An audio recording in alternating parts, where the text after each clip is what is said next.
Yogesh blogs रो नुआ नुआ episode को स्वागत जनाऊँ मु योगेश एठी ये देखंतु एटा गोटे आम आज आसीचु आठगड़र कौ डैम एटा हाड़ुआ डैम को आसु गोटे नुआ तैयारी होची एठी हमर एटा गोटे नुआ तैयारी होची डैमटा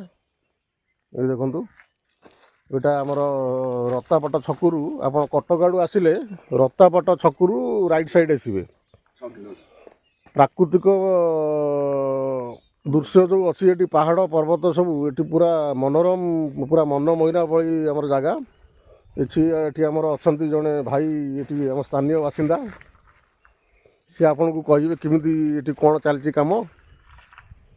भाई टी कहतु यहाँ आमर कौटू आसवे आप कटक आड़ू आसिले जड़े जी आसब आमर व्यूअर मैंने जी आसवे कटक आड़ू आसिले कौटू आसवे केमी आसवे कौन ये सब दृश्य से विषय कहतु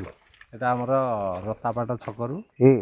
डाहाण पट साइड रे आसीबे आज्ञा 6 किलोमीटर आज्ञा 6 किलोमीटर आसिला परे हमर से महाकाली प्रोजेक्ट एटा अच्छा सेटा होची हमर प्रोजेक्ट नाटा कोन अछि हाडुआ प्रोजेक्ट हाड़ुआ डैम हां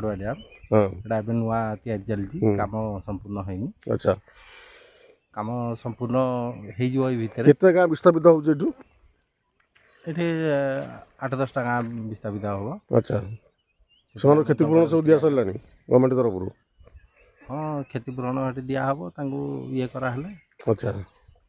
जाऊ भाई गोटे आपन को से गोटे आम जनइले भल जगह सौंदर्य चाषी मैंने बहुत उपकृत हेबे आउ डैमटा होगला चाषी भाई मैंने बहुत उपकृत हेबे आउ एठी प्राकृतिक दृश्य जो अच्छी जंगल पहाड़ झरणा एठी गोटे बाहर लोक आसिले मन मुग्ध हो तेणु यहाँ पूरा ये देखु एपटे ये पहाड़र सेपट पटे अच्छी आमर खपरा आमर डाबर खोल अच्छी आमर पहाड़र सेपटे आज आम आसलु ये विजिट कलु ये जगह को अति मनोरम दृश्य ये हाँ तेणु आप जहाँ भी आसतु एपटे अच्छी खपरा खोल जो ये पहाड़र सेपटे अच्छी खपरा खोल ये डाबर खोल सॉरी डाबर खोल ये आउ देवझर ये पहाड़र सेपटे देवझर भी अच्छी आउ निश्चय आसतु ये बुलाबुली करूँ रही नमस्कार